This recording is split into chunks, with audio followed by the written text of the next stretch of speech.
Hello friends, మీకు ఈరోజు ఈ వీడియోలో ఒక విషయం గురించి షేర్ చేసుకోవాలి. అంటే మన సబ్స్క్రైబర్కి ఒక స్కామ్ జరిగిందన్నమాట. అయితే తను నాతో షేర్ చేసుకుంది. అయితే అది ఈ వీడియోలో మాట్లాడుకుందాం. ఏంటంటే తన పేరు వచ్చేసి ప్రియాంకనంట. తను హైదరాబాద్లో ఉంటుంది, సాఫ్ట్వేర్ జాబ్ అనమాట. తను ఏంటంటే తను జాబ్ చేసుకుంటూ ఫస్ట్ రూమ్లో ఉండేది, ముగ్గురు ఫ్రెండ్స్తో ఉండేదంట. అయితే అట్లా ముగ్గురు ఫ్రెండ్స్తో ఉండేది. అట్లనే ఏంటంటే జాబ్ చేస్తూ అట్లా లైఫ్ లీడ్ చేస్తుంది. అయితే తర్వాత తనకు జరిగిన విషయం ఏంటంటే తన పేరు అంటే తన రూమ్మేట్ ఉంటుంది కదా, 3 years నుంచి ఉందంట తన రూమ్మేట్ అనమాట. సంథింగ్ ఒక అమ్మాయి, అంటే ముగ్గురు ఉండేవాళ్ళు కదా. ఒక అమ్మాయి అనేది చెన్నై నుంచి అంట. తనకు చెన్నై నుంచి ఇక్కడ నుంచి ఇక్కడ జాబ్ చేస్తూ తినతో రూమ్ షేరింగ్ ఉండేదన్నమాట. అయితే ఇక్కడ ఏమైందంటే తను ఇట్లనే ఈ ప్రియాంక అంటే మన సబ్స్క్రైబర్ ఉంది కదా, ప్రియాంక అనే అమ్మాయి, తను ఏంటంటే ఫ్రెండ్ కదా అని నమ్మి ఏం చేసిందంటే ఇట్లా తను ఏముందంటే కొంచెం ఫైనాన్షియల్గా బాగాలేదు, ఇంట్లో వాళ్ళకి బాగాలేదు, అది ఇది అని చెప్పిందంట. తిను ఎవరైనా 3 years నుంచి ఉంటుంది కాబట్టి ఫ్రెండ్స్ అని మనము హెల్ప్ చేస్తాము. తను ఏమందంట, నీ ఆధార్ కార్డు పాన్ కార్డు అనేది పంపు, నేను నీ పేరు మీద లోన్ చేసుకుంటా, మళ్ళీ కట్టేస్తా అంటాను అన్నదంట. అయితే ఇక్కడ మెయిన్ ప్రియాంక అనే మన సబ్స్క్రైబర్ ఆ అమ్మాయి తప్పు పని చేసింది ఏంటంటే తను ఏది చూసుకోలేదు. ఏ యాప్లో లోన్ తీస్తుంది తన ఫ్రెండ్, ఇంకా ఏ యాప్ నుంచి లోన్ తీస్తుంది, ఇంకా ఎన్ని డబ్బులు తీస్తుంది ఏంది అనేది కూడా చూసుకోలేదు అనమాట. ఎట్లయినా ఫ్రెండే కాబట్టి తీసుకున్న లోను కడుతుంది కదా అన్నట్టు తీసుకుందంట.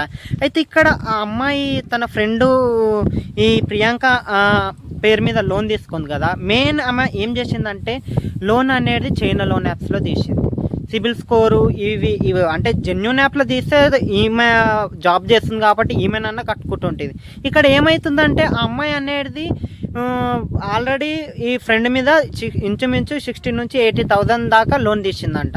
ఒక 4 to 5 చైనా లోన్ యాప్స్లో 20,000 అట్లా తీసిందనమాట.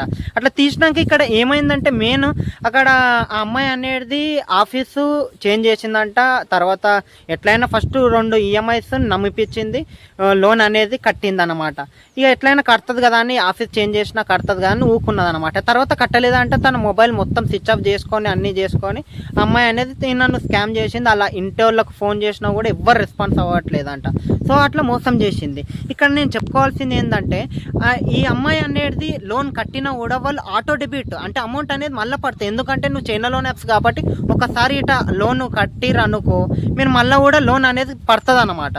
సో నేను ఒక్కటే చెప్పేది ఏంటంటే మీరు ఈ ఫ్రెండ్స్ని నమ్మి అంటే మీ ఎంత దోస్తనైనా చెప్పనీకి రాదు. సిచ్యువేషన్స్ ఎప్పుడు ఎట్లా ఉంటాయో మనం ఏది చెప్పనీకి రాదు. కాబట్టి మనం ఒకటి ఏంటంటే నువ్వు ఆధార్ కార్డు పాన్ కార్డు అనేది మీ ఫ్రెండ్స్కి మాత్రం షేర్ చేయకండి.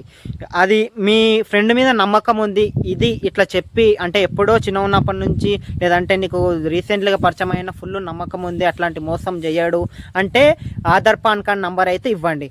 అయితే ఇంకోటి మెయిన్ ఏంటంటే ఇక్కడ అమ్మాయి విషయంలో జరిగింది ఏంటంటే ఈ లోను తను సప్పో చేసి ఎట్లనో దాని జీతం వచ్చిన అమౌంట్ అనేది కట్టింది. కాబట్టి అక్కడ ఏమైందంటే ఈ అమ్మాయికి ప్రియాంక అనే ఆ అమ్మాయికి అమౌంట్ అనేది కట్టినాక కూడా మళ్ళీ క్రెడిట్ చేసారు. ఈ చైనా లోన్ యాప్స్ గురించి మీకు ఆల్రెడీ చెప్పాను కూడా. ఇది ఏంటంటే మీరు లోన్ కట్టినా కూడా మళ్ళీ క్రెడిట్ చేస్తారు. ఎందుకంటే లోన్ ఎట్లయినా కడుతుంది కదా అని ఆటోమేటిక్ నీ బ్యాంక్ అకౌంట్ ఉంటుంది కాబట్టి లోన్ క్రెడిట్ చేస్తారనమాట. నీ లోన్కి నీ బ్యాంక్ అకౌంట్కి అనేది లోన్ అనేది పంపిస్తారనమాట. సో మీరు ఒక్కటే నేను చెప్పేది ఏంటంటే ముందర నుంచి కూడా చెప్తున్నది ఏంది, లోన్ అనేది మీరు కట్టకండి. కడితే మాత్రం మళ్ళీ మీరు అదే అకౌంట్కి క్రెడిట్ చేస్తారు. ఇంకోటి ఏ ఫ్రెండ్స్నైనా నమ్మి ఆధార్ పాన్ కార్డ్ మాత్రం ఇవ్వకండి. ఎందుకంటే ఇప్పుడు ఏ జెన్యూన్ లోన్ యాప్స్ తీసినా కూడా ఆధార్ కార్డ్కి లింక్ ఉన్న నంబర్కి OTP పోతుంది కాబట్టి మీకు తెలుస్తుంది అనమాట లోన్ తీస్తుర్రా ఏంది ఏం కథ అని. కానీ చైనా లోన్ యాప్స్ ఏంటంటే అసలు నీకు OTP కూడా అడగదన్నమాట. జస్ట్ నువ్వు నీ ఆధార్ కార్డ్ అంటే ఇప్పుడు నేనున్నా నా ఆధార్ పాన్ కార్డ్ యూజ్ చేసి నా ఫ్రెండ్ లోన్ తీసుకోవచ్చు, ఇంకా బ్యాంక్ అకౌంట్ అనేది తన బ్యాంక్ అకౌంట్ కూడా పెట్టుకోవచ్చు అన్నమాట. ఇట్లున్నదన్నమాట చైనా లోన్ యాప్స్ దందా అన్నమాట.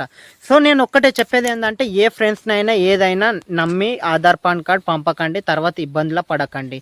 ఎందుకంటే ఎవరి సిచ్యువేషన్ ఎట్లా ఉంటుందో చెప్పలేము. మీరు ఫ్రెండ్ అని నమ్మి ఇస్తారు కానీ తను లోపల క్యారెక్టర్ ఎలా ఉంది అనేది కూడా చెప్పలేము. ఎందుకంటే కొందరు మోసం చేసే వాళ్ళు కూడా ఉంటారు. ఇప్పుడు బయటికి మంచితనంగా నటించి దోస్తులాగా నటించి తర్వాత ఎట్లా మోసం చేస్తారు అనేది కూడా చెప్పలేము.